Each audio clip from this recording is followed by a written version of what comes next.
Hello, good morning. Aha, mayroon lang akong emergency na information sa lahat ng subscriber, Filipino Guerrilla Forces at ng mga naniniwala sa advokasya ng FGF, Fight Corruption, Fight Communism. Naawa na ako sa ating bansa. Halos lahat na Pilipino yata, lalo na sa gobyerno, magnanakaw. Mahirap pagkakatiwalaan. Yan yung nakita ko na problema ng bansa. Iilan na lang tayo. Pag sinabi ko tayo, yung naniniwala sa FGF, mga subscriber, followers, o parehas tayo ng advokasya. May pangalawa kong iparating sa lahat. Dinisban ko na ang Filipino Guerrilla Forces ng Northern Luzon Command. Yun, alam ko na ito noon pa. Noon pa ito, naramdaman ko na may panahon ito na titiwalag sa akin. Unang indication ko, lahat ng recommended ko, hindi nila tinatanggap. So, ibig sabihin, minomonopolize nila ang FGF. They are using the name of FGF para lang sila makapag-organize. Ang masaklap nito, ginagamit nila ang FGF para sa kanilang sariling interes, paghanap buhay. Kasi daw sabi lang, hanap buhay daw ay makakatulong sa individual na member at makatulong sa bansa. Wala namang question doon eh. Ang question ko doon, huwag niyong linlangin ang pag-recruit. Huwag niyong linlangin pag-recruit na ang sinasabi niyo, support kayo Filipino Guerrilla Forces na which is anti-corruption and anti-communism. Galit tayo sa magnanakaw, galit tayo sa abusado. Sinusuporta natin, tinutulungan natin ang mga inaapi na Pilipino. Yun yung FGF. Now, ginamit yung FGF para makabuo kayo. Malakas na sana ang FGF pero nabuwag. Hindi pala nabuwag. Sinira. Kasi buo pa naman tayo eh. Nasira lang yung iba. Dahil yung mga kasama natin, mga membro natin ay nagkulang sa prinsipyo. Nadala sa mga sulsol, nadala sa pera. Dalawa lang ang nakita ko dito, nasulsulan, nadala sa pera. Kaya pag na-confirm ko ito mga kaibigan, wala na siyang mukhang ipagyabang sa taong bayan. Yung pala, isa lang pala siyang nagkukunwari. Nagkukunwari. Pero hindi lang siya, marami na sila nagkukunwari. Nagkukunwaring anti-corruption, nagkukunwari na laban sa Marcos administration. Yun pala ay bayad na pala sila. Bayad na pala sila. Kasi yan, noong pa man yan, 2024 pa, narinig ko na yan na may kumilos na sa Marcos administration. Tatapatan ang lahat ng mga membro or commanders. Kasi nga, isa mismo, kung gusto nyong mapatunayan yung sinabi ko na may sweldo sila, kung wala kayong tiwala sa akin, pwede niya akong i-chat. At pag-usapin kung kayong dalawa. Sa kanya manggagaling yun. Hindi sa akin lang. So, yan yung panawagan ko. Dati nag-warning na ako sa NOLCOM FGF.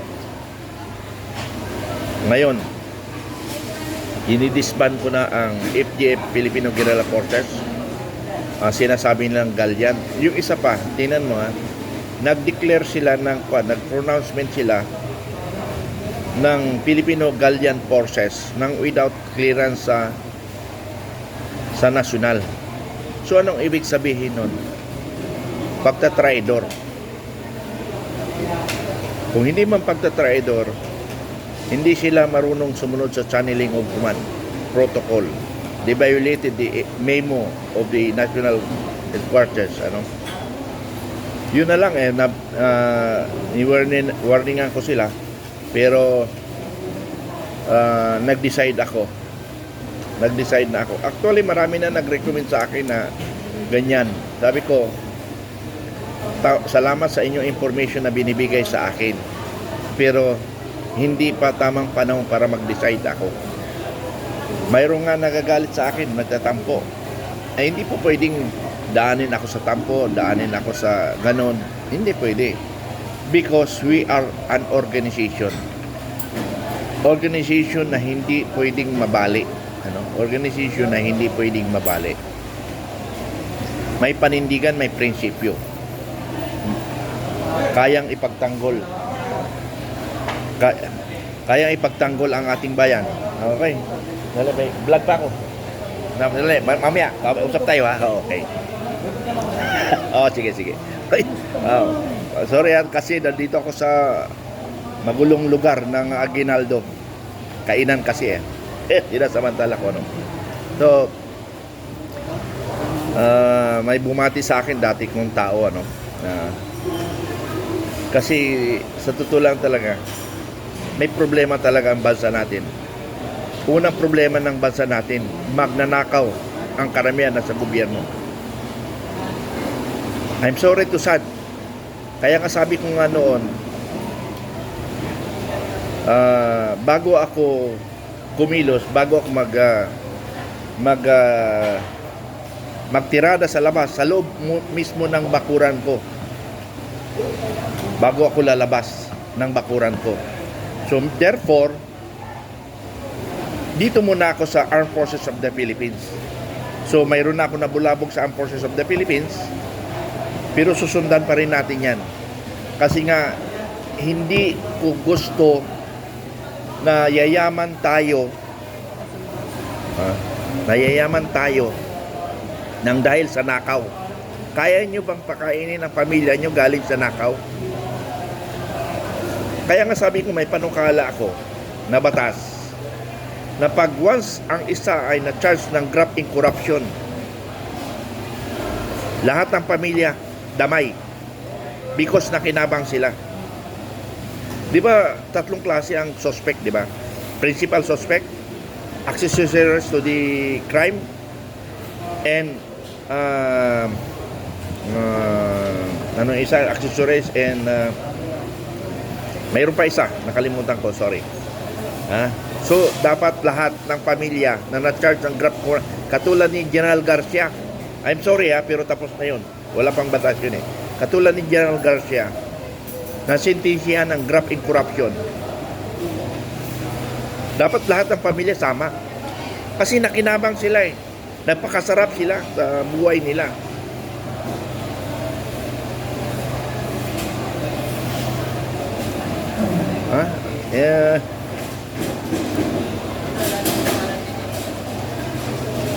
Ang Filipino Guerrilla Forces pilit nilang pabagsakin.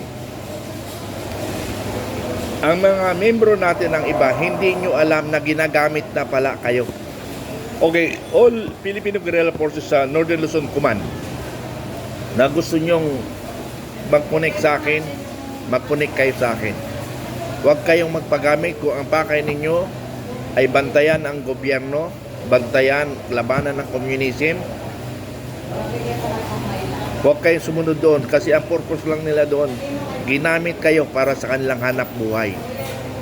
Yung pyramiding style, sa totoo lang, malaki natatanggap mo sa una. Paano yung huli? Yung wala namang pamembro, wala nang kikitain.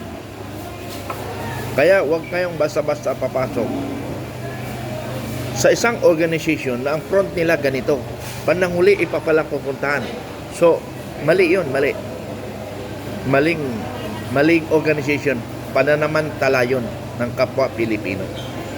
Dapat bago kayo sumali, alam nyo na ang objective ninyo. Alam nyo na objective. The objective of the Filipino Guerrilla Forces is to fight corruption, fight communism, and fight abuse of power. Katulad ngayon, administration ngayon, puro mandurugas ang nasa sa organization ngayon, sa administration. Ayan, anyway, mayroon naman investigation dyan sa Senate Durable Committee. Lalabas ngayon dyan ang mga corrupt. Tandaan nyo. Filipino Guerrilla Forces is not ours. It is the organization to help our Philippine government. Tandaan nyo hindi akin ang organization. This organization is for Filipino. Is for Filipino. Filipino Guerrilla Forces. Anytime pwede niya akong tanggalin. Papalit ng isang bago na gusto niyo ipalit. With advocacy ng anti-corruption, anti-communism, abuse of power. Yun lang. Mga kaibigan, maraming salamat. Yan lang gusto ko parating. NOLCOM is disband. All members na nakakonect sa NOLCOM, pwede kayo mag-direct sa akin.